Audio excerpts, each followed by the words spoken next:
Olá, alunos de Geografia, segunda série. Meu nome é Joyce, estamos aqui para mais um encontro específico da disciplina de Geografia com uma temática muito interessante, que é espaço da regionalização, principalmente com foco em Brasil.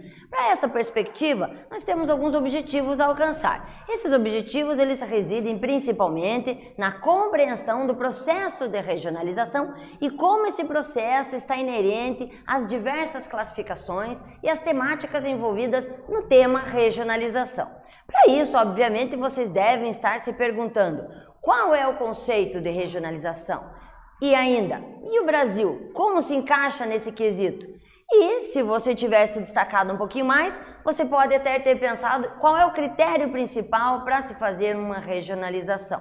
Dentro dessas temáticas é importante nós destacarmos que o conceito de regionalização estabelece algumas características, principalmente aquela de dividir áreas de acordo com alguma característica que saliente ou que destaque algum ponto a ser desenvolvido na análise. Para isso, obviamente, algumas características se tornam bastante relevantes. Então, no quesito regionalização, é muito comum usarmos critérios ou físicos ou socioeconômicos. Dentro dos critérios físicos, podemos falar a respeito de clima, relevo, vegetação, podemos fazer uma união de 2 ou mais elementos, toda a temática com o principal foco de dividir para uma análise mais minuciosa e mais criteriosa de um determinado lugar. Além disso, os socioeconômicos vêm se destacando muito na análise porque eles abrangem várias temáticas ligadas à formação do ser humano e à sua utilização do espaço geográfico, que é um dos pontos primordiais da geografia.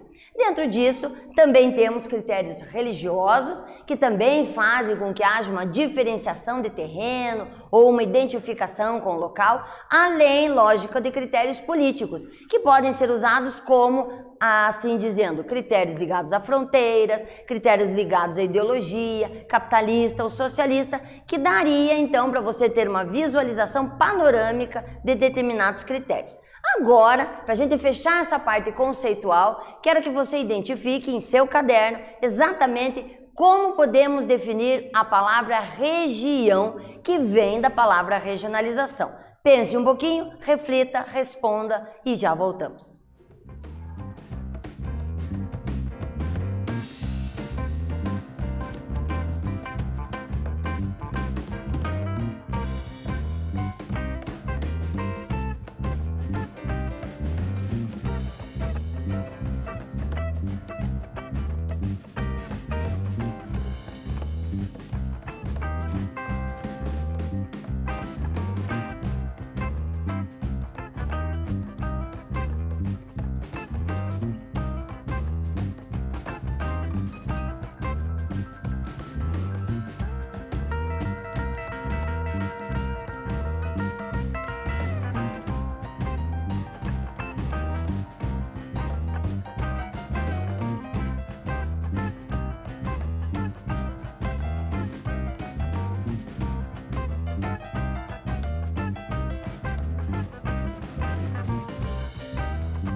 Dentro do quesito região, faça um link com a palavra regionalização. Pense que a palavra regionalização significa divisão. Divisão a partir de critérios estabelecidos. Lembre-se que tem que ser sempre a clareza de quais critérios você deve exigir para fazer uma regionalização coerente.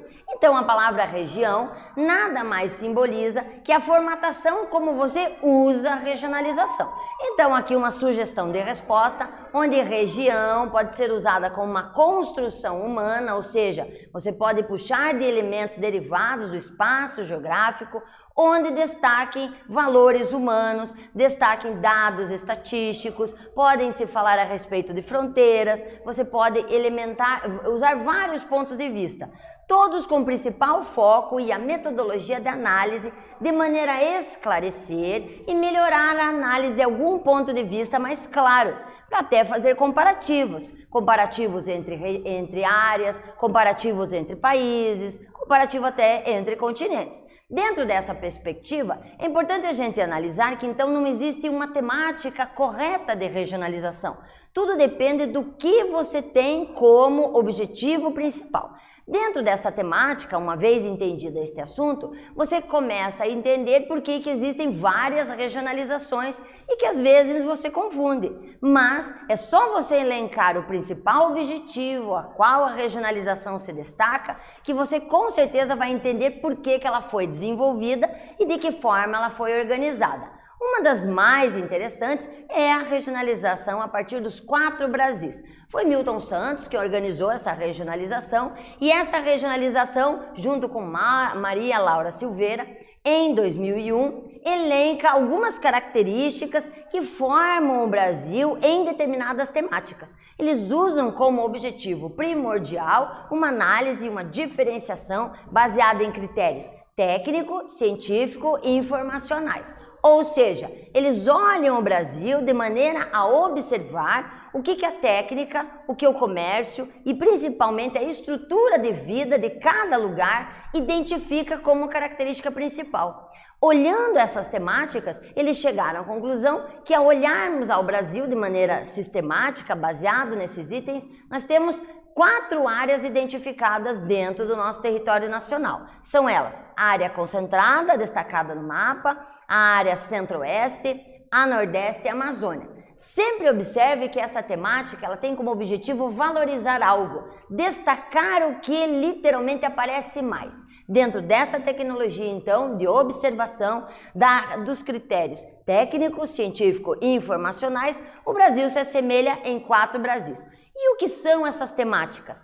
Olhando com mais profundidade, você tem a identificação de áreas ligadas ao número de indústrias, tipos de indústria, por consequência, áreas de tecnologia desenvolvidas, áreas que podem destacar determinados pontos, como, por exemplo, os tipos de manejo agropecuário, tipos especificadamente do manejo na parte agrícola, a identificação do setor urbano, como esse setor urbano está desenvolvido, a temática de reorganização das cidades dentro da potencialidade ou do comércio, ou dos serviços, ou as duas junto, e isso como está ligado de maneira geral. Dentro dessa temática, a região concentrada possui, dentro das características elencadas aqui, um dos maiores elevados níveis de setor econômico que nós podemos avaliar. Dentro disso, retomamos o mapa para que você observe a região concentrada destacada. Hoje, dentro dessas características, destaca-se evidentemente. Não que as outras não tenham potencialidade, é que dentro dessas características ligadas à indústria e à área urbana, a região concentrada se destaca. Se nós observarmos as outras, nós teremos outras temáticas que podem ser evidenciadas, mas nessa característica salientamos dessa forma. Outra regionalização que pode ser encarada, essa de maneira mais antiga, talvez seja a que você mais arremeta à sua memória, é a regionalização do IBGE. O IBGE, que é um dos institutos mais interessantes ligados à geografia, porque faz uma análise dos mais diversos temas também elencados a partir de fornecimento de dados da ONU. O IBGE, Instituto Brasileiro de Geografia e Estatística, também observou o Brasil na década de 40 e propôs uma observação do nosso gigantesco território dividido em 5 regiões. Essas 5 regiões, elas foram então elencadas em 1945 e elas têm como foco, diferente da anterior, o principal ponto como sendo o quadro físico do território. Então, esta evolução começou a ser observada. Mas observe, dentro da característica de análise, muitas vezes a geografia passa por transformações e passa por análises que vão evidenciando novas características, mesmo no quadro físico. Então, o que aconteceu com o IBGE? O IBGE observou isso, claro, destacando e evidenciando essas modificações e foi reorganizando essa temática da regionalização a partir das décadas. Então, em 1940, nós vamos ter essa regionalização baseada no IGE dentro das características físico que o Brasil apresentava. Já em 1945, evoluímos para uma nova regionalização evidenciada por algumas características físicas que naquele momento se tornaram mais salientes. E, por fim, em 1970, chegamos a essa regionalização que chega até os nossos dias desta maneira. Então, vocês têm que observar que até a regionalização, baseada em características físicas, ela passou por um critério de reorganização, de otimização e principalmente de valorização de características que evidenciam cada uma dessas regiões, seja ela norte, a nordeste, a centro-oeste, a sudeste ou a sul. Lembrando sempre que elas evidenciam, segundo o IBGE, uma característica física do território brasileiro. Em 2010 tivemos mais algumas adaptações, por quê? Porque em 1988 nós tivemos a inserção da nossa atual Constituição e essa Constituição elencou uma nova dinâmica estrutural aos estados brasileiros. Então temos a inserção do estado de Tocantins e isso também refletiu na dinâmica de observação do espaço territorial. Desta maneira, a reorganização do território, ela foi reorganizada para termos então essa dinâmica aqui. Salientamos que neste mapa, se você observar, tem o nome dos estados, não tem como cunho mais da geografia a decoreba dos nomes efetivamente, mas olhe com atenção a dinâmica da estruturação e, se tiver curiosidade, pesquise o nome dos estados, as características que os elencam, as capitais, tudo de acordo com a sua curiosidade e disponibilidade. Desse critério, então, nós temos que observar com fidedignidade que se fez a partir das divisas naturais. Isso também é interessante. Observem que até agora, tudo que foi mostrado aqui obedece aos limites estaduais. Em nenhum momento se pensou nas diferenças interestaduais. E, se nós olharmos grosseiramente, percebemos que, se dentro de um município existem diferenças, você imagine quando olhamos para um estado, quantas diferenças eu posso salientar. Desse quesito, então, ao olharmos esse mapa que mostra uma expectativa de vida, destacamos que existem diferenças a serem salientadas. Então, dentro desta análise, é outro ponto de observação, você pode destacar que temos uma média a ser observada de expectativa de vida em que situa entre 60 e 80 anos. Mas, dentro do território nacional, temos áreas com menor expectativa de vida e áreas com maior. Isso evidencia um mecanismo de regionalização. Aqui podemos destacar como sendo o Sudeste com uma expectativa um pouco abaixo em relação, por exemplo, ao Rio de Janeiro.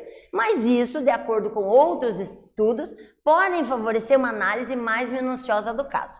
Outra regionalização que podemos destacar aqui é com a taxa de analfabetismo. Veja, um elemento que muitas vezes você não vê nos livros de geografia de maneira evidenciada, mas tenho certeza que você já deve ter visto. Nela, você destaca a taxa de analfabetismo e com a taxa de analfabetismo se pode fazer uma análise muito criteriosa e aprofundada da qualidade de vida, da qualidade do trabalho, da expectativa e da rentabilidade, da lucratividade das empresas envolvidas, oferecimento de serviços, ou seja, analisar índice de analfabetismo, indica uma qualificação bem elaborada e aprofundada da área em questão. Aqui, observando o território brasileiro, percebemos um grande destaque para baixas taxas de analfabetismo, que se evidenciam pela cor vermelha na região Nordeste e com algumas áreas já bem menores. E com esta análise, torna-se necessária a discussão de políticas públicas que melhorem a qualidade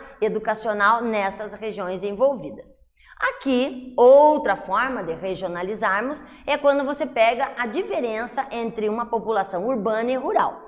Dentro dessa característica, a gente percebe evidencialmente que existe uma taxa bem salutar de distinção entre essas duas populações, e isto se deu de maneira bem rápida, porque, como você, aluno, já deve ter estudado, não só na disciplina de Geografia, mas de História, o Brasil se urbanizou rapidamente e principalmente a partir da década de 70, principalmente com a inserção bem grande de grandes multinacionais. O início se deu a partir da década de 30, mas o foco a partir da década de 70. E essa rapidez, evidencia talvez um dinamismo necessário, uma reorganização necessária que muitas vezes não foi feita. E isso, com certeza, você deixa claro quando percebe a má estruturação das cidades, falta de infraestrutura, uma pouca dinamização, principalmente de transporte público, entre outros elementos. Então perceba que o mapa de regionalização, ele ajuda a fazer uma análise nos mais diferentes pontos de vista.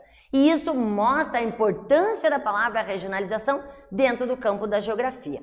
Aqui, mais uma característica da região brasileira a ser salutada a partir de um aspecto regionalizado. Aqui nós vamos ter um destaque para condições de rentabilidade, ou seja, de ganho, dentro das regiões brasileiras, a partir de uma análise destacada a partir de 2012 até 2019. Vejam que 2020 e 2021, estes dados ficaram meio prejudicados em decorrência da falta de pesquisas executadas em loco por causa da pandemia. Então, a maioria das pesquisas que nós temos a respeito desses dados numéricos, com maior fidedignidade, ela se dá a partir de 2019. Então, observamos, nestes dados aqui fornecidos, uma diferença bem salutar entre as regiões brasileiras. Então, destacamos que talvez esta análise pudesse ser compartilhada ou ainda sobreposta à análise anterior, onde nós vemos onde existem as maiores taxas de analfabetismo,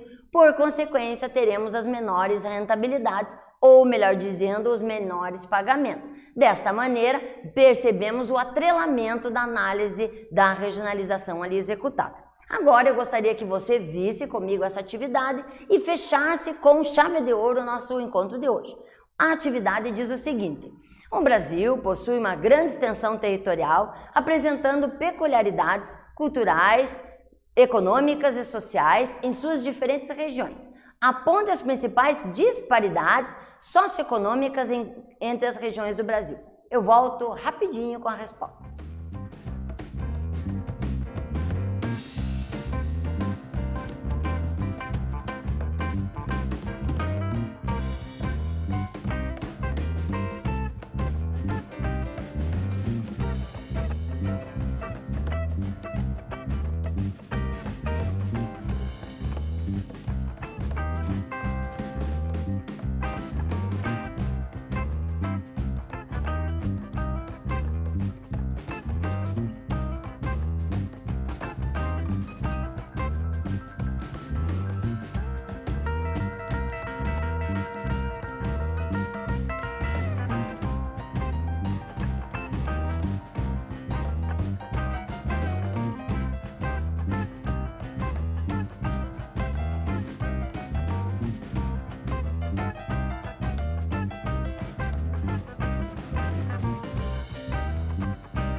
Então observe, vejam os critérios analisados e destaque o potencial da questão. Dentre as características que nós podemos citar, logicamente você deve evidenciar os contrastes que o Brasil possui. Então coloque na sua resposta que não é simplesmente uma regionalização que pode dar conta de todas as características e todas as diferenças que o Brasil apresenta. Dentro disso nós podemos evidenciar por exemplo, diferença urbana e rural, como destacada aqui na região, ou você pode puxar na internet, a partir de dados fidedignos, o Produto Interno Bruto Nacional e identificar as diferenças que se apresentam dentro das características locais. Isso pode fazer com que você faça uma análise mais minuciosa e tenha real distinção do tema regionalização no nosso dia a dia. Espero então que vocês tenham aprendido a importância sobre o conceito de regionalização e enfocado que as possibilidades são muitas para que você faça uma análise bem coerente disso. Até um próximo encontro!